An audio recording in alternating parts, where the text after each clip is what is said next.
पासून हे अगदी नर्सरी पासून सिनियर केजी पर्यंत किंवा त्यानंतरचे आता ह्याच्यानंतर सादर होणारे परफॉर्मन्स,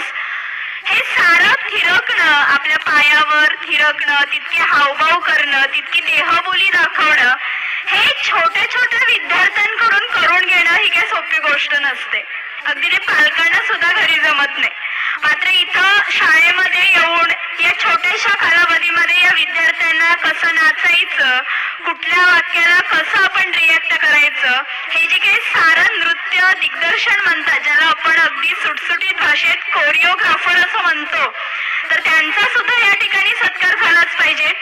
हे जे काही डान्स तुम्ही पाहताय, या कार्यक्रमाचा आस्वाद घेताय, ते इतक्या छान प्रकारे इथं थिरकतायत, पण त्याच्या मागे ज्यांचं कष्ट आहे, ज्यांचं श्रम आहे, असे